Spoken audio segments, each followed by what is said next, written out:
Welcome guys, this is Maz Naturals. Welcome to my channel. If you haven't subscribed to my channel, don't forget to subscribe.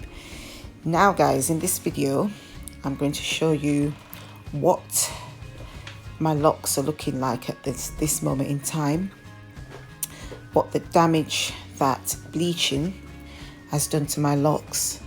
So I decided to snip off the leftover of the damaged parts of my locks. As you can see, there are thinning parts, thinning areas. Now bleaching is the most damaging things that you can do to your hair. I mean, the process of bleaching involves very harsh chemicals that strips your hair of moisture and all its natural color. And basically that's what I did over the years.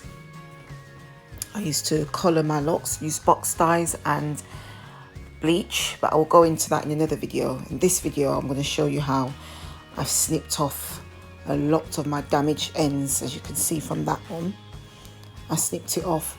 And what I used to do to hold on to locks, I used to wrap yaki hair around to kind of hold on to the length. So over the years, parts of my locks just started to thin. So that's why I'm going through each lock, and if I find any areas where the yaki hair is holding it together, I'm just going to take it out and cut the damaged part. You can see in this bit here where my locks is thin and weak. So what I do, I just cut off the damaged part, because to me there's no point in holding on to old weak locks. It's important to inspect your locks if you've had colour put on it like me. I often go through and see if there's any thinning parts, which I've said before, the bleaching caused so many thin parts in my locks that I had no option but to cut.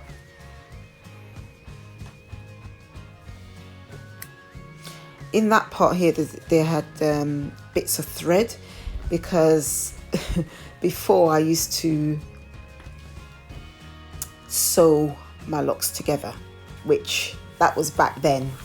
Now there's different methods like crochet, or well, people use lock extensions or stuff like that, but I feel like thread is not good, because after a while the thread rots and it just kind of weakens the lock anyway, so defeats the object. This is the part here where I've put the yaki hair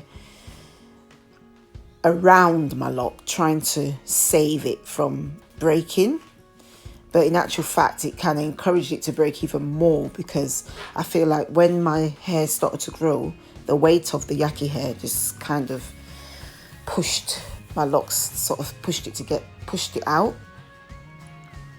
So I'm just kind of gently pulling that hair out away from my lock, and as you can see, part of my hair has come away with it. So that was a waste of time trying to save the lock, because it just took some of my hair with it anyway. So that's another thing that we'll never do again, would be to try and save a lock by wrapping extension hair around it, because after a while it just kind of comes off.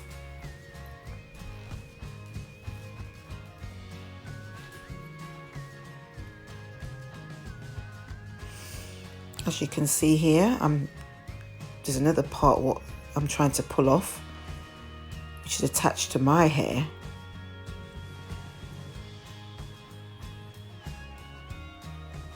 And the thing is, when after a while the yaki hair, it just goes all funny, you know, when you're shampooing it and stuff like that, it doesn't feel like your hair, and it messes up with, like, when you're doing styles like curls and stuff like that, it doesn't curl properly. So that's another reason why I had to take these little bits of hair out from my ends so that my hair can curl more naturally.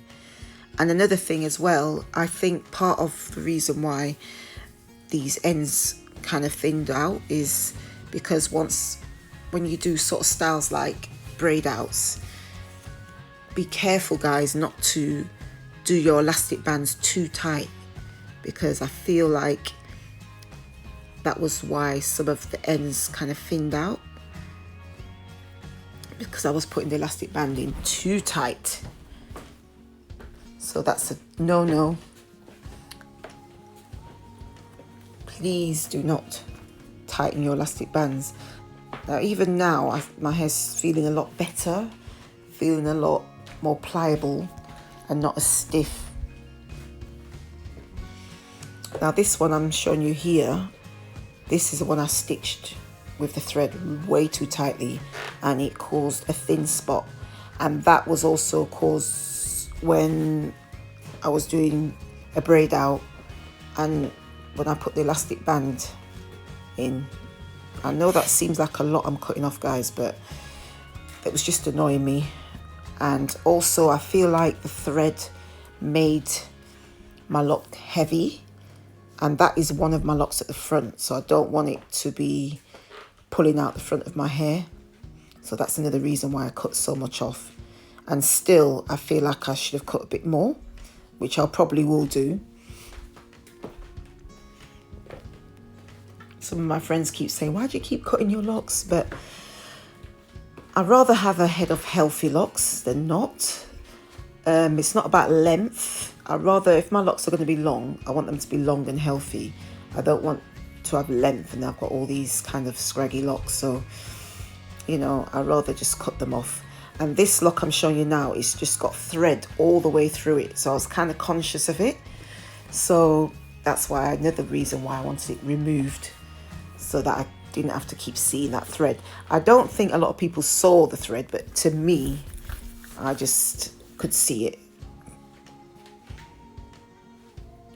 And I'm telling you guys, it feels so much more better getting rid of those dead ends.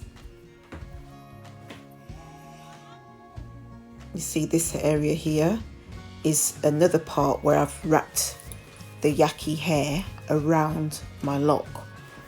So I'm just combing it out because it's just annoying. Like, that's why my curls don't last, because of the yucky hair. It's not natural, isn't it? So it's not organic. So it had to go. Straight up, it just had to go. And as you can see, like, it defeated the object because it just kind of thinned out my hair.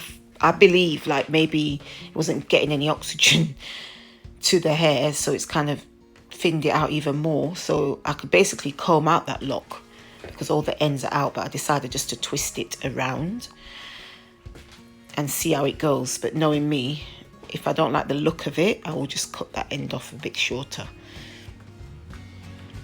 because it will grow back.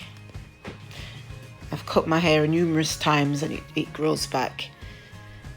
And at the moment my hair is growing back thicker at the roots anyway, so I will keep cutting my locks, guys, if it continues to thin. But this is the thing, what I'm saying. The colour, the bleaching, the box dyes, very drying to my hair, very damaging. And it's been like nearly 3 years and I'm still suffering with breakage. So there you go. I will keep you all updated on the process, but I won't be colouring my hair again anytime soon. If anyone's used the henna, let me know, because I was thinking of hennaing my hair just to strengthen it, because I hear henna's quite good for the hair.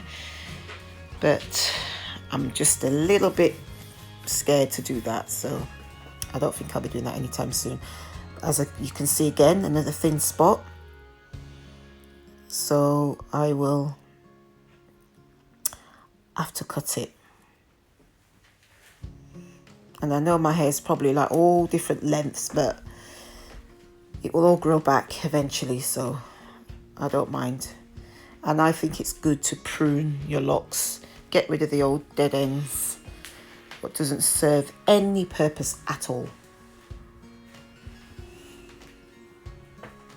And I was just showing you the inside, that there's no build-up from the products that I've used in my locks.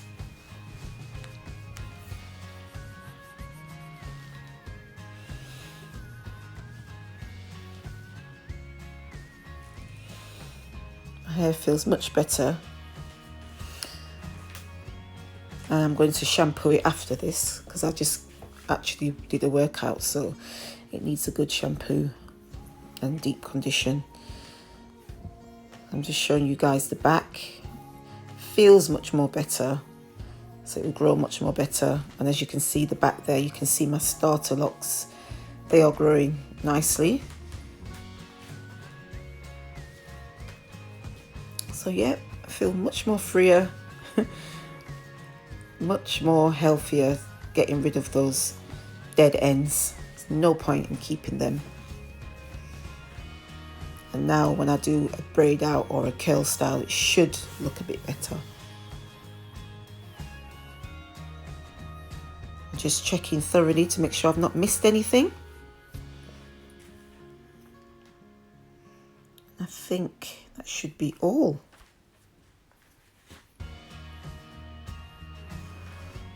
So guys, thank you for watching this video. Don't forget to subscribe, and my hair is nice and healthy and it's still on the journey. So stay tuned for more videos. Stay blessed, stay beautiful, and stay uniquely you. And I'll see you all in my next video. Thank you for watching. Mwah. Bye.